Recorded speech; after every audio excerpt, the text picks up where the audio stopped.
একটু আগে বিএনপির স্থায়ী কমিটির সদস্য জনাব সালাউদ্দিন আহমদ সাহেব বলেছেন, আমরা সবাই রাষ্ট্রের কাছ থেকে দাবি দাওয়া পেশ করি, খুব স্বাভাবিক, কিন্তু রাষ্ট্রকে আমাদের দেওয়ার চেষ্টা করা দরকার। তার সাথে পরিপূর্ণভাবে সহমত পোষণ করে একটি কথা আমি বলতে চাই, সেটা হলো এদেশের 3 লক্ষ মসজিদের কমপক্ষে 6 লক্ষ ইমাম মুয়াজ্জিন রাষ্ট্রকে দেওয়ার জন্য প্রতিনিয়ত চেষ্টা করেন এবং দিয়ে যাচ্ছেন। দুর্ভাগ্যজনক বাস্তবতা, স্বাধীনতার 50 বছর পরেও ইমাম মুয়াজ্জিন এবং আলেম ওলামাদের কোনো অবদানের স্বীকৃতিটুকু রাষ্ট্র কখনো দিতে পারে নাই।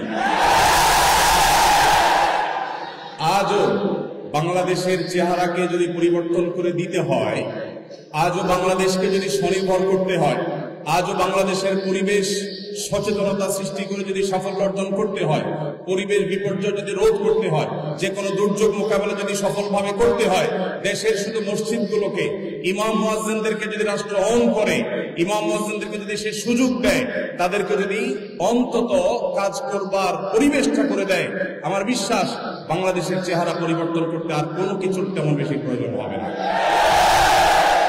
3 লক্ষ মসজিদ, সরকারি হিসেব মতো কমপক্ষে 3 লক্ষ মসজিদ, আরো বহু আগে বলা হয়েছে, সেটা এখন 3 লক্ষের অনেক বেশি চলে গেছে স্বাভাবিকভাবে।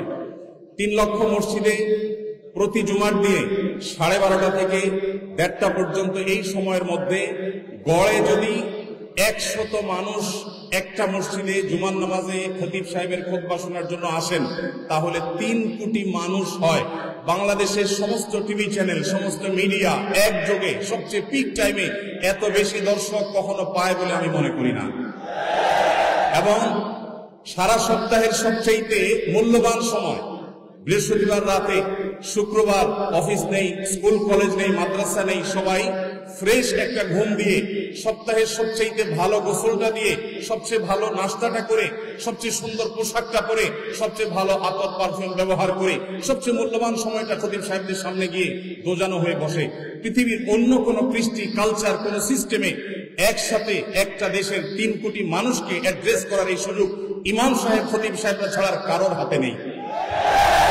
ইমাম সাহেবরা যদি চান, তাদেরকে যদি রাষ্ট্র আসলে সুযোগ দেয়, তাহলে সেক্ষেত্রে তারা অনেক কিছু করতে পারেন। ইতিমধ্যে আমরা দেখেছি, রোহিঙ্গা শরণার্থীরা যখন আমাদের দেশে আশ্রয় নিয়েছে, সবার আগে ঝাঁপিয়ে পড়েছেন এদেশে ওলামায়ে কেরাম।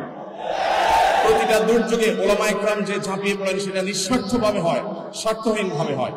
আমার উদাত্ত আহ্বান যে আগামী বাংলাদেশে এদেশের মসজিদগুলোকে, আলেম ওলামাদেরকে যেন রাষ্ট্র অন করে, তাদেরকে কাজের সুযোগ দেওয়া হয়, কোনো বেতন ভাতার সুবিধা দেওয়া, এটা আসলে দয়া দাক্ষিণ্যের বিষয় নয়।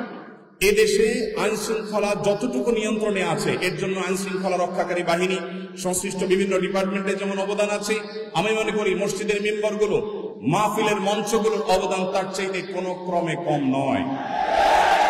এদেশ থেকে যৌতুককে যে জাদুঘরে পৌঁছে দেওয়া হয়েছে, কারা জাদুঘরে যৌতুককে পৌঁছে দিয়েছে?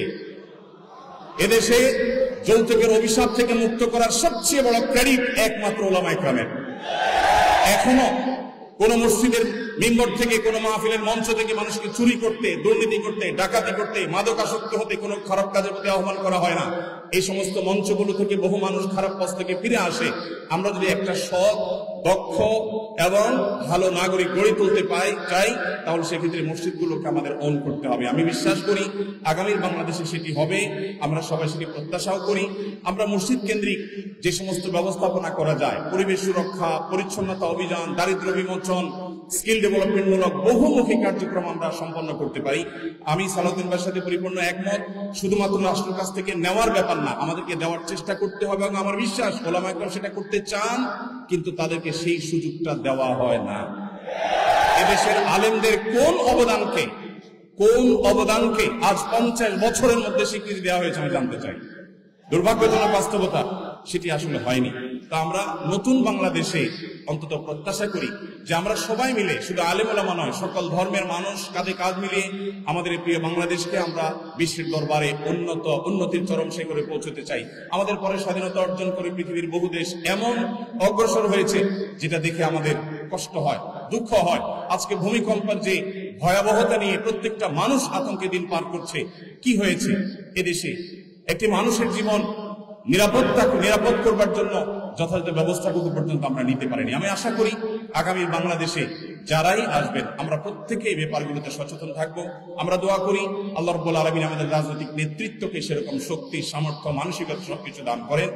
উলামায়ে কেরামের মূল্য যদি কোনো জাতি দিতে না পারে, তাদের চেয়ে বড় দুর্ভাগা আর কেউ হতে পারে না। আমি প্রায় সময় বলি, এই দেশকে যদি নিরলস ভাবে, নিঃস্বার্থ ভাবে কোনো মানুষ ভালোবাসে, উলামায়ে কেরাম হলেন সেই মানুষগুলো। অনেকে আছেন যাদেরকে হয়তো পার্শ্ববর্তী দেশ গ্রহণ করবে, অনেকে হয়তো আমেরিকা গ্রহণ করবে। উলামায়ে কেরাম তাদের জায়গা এই দেশ, এই মাটি, ইনশাআল্লাহ তাআলা। আমি আশা করছি মসজিদে উলামায়ে কেরাম নির্বিঘ্নে তাদের দায়িত্ব পালন করবেন। আলেমদেরও দায়িত্বশীলতার জায়গা আছে, আলেমরা যথেষ্ট দায়িত্বশীলতার সাথে আমাদের দায়িত্বগুলো পালন করতে হবে। রাষ্ট্রকে এগিয়ে নিয়ে যাওয়ার পিছনে আমাদের ভূমিকা পালন করতে হবে, ঐক্যবদ্ধভাবে কাজ করতে হবে। সেই সাথে রাষ্ট্র আলেমদেরকে ওন করতে হবে, আপন করতে হবে, সেই সুযোগ দিতে হবে, সেই স্বীকৃতি দিতে হবে। আমি আশা করছি আগামীর বাংলাদেশ সেই জিনিসটি হবে। আমাদের সবাইকে আল্লাহ তাআলা সেই তৌফিক দান করুন। জাযাকুমুল্লাহু খাইরা। আসসালামু আলাইকুম ওয়া রাহমাতুল্লাহি ওয়া বারাকাতুহু।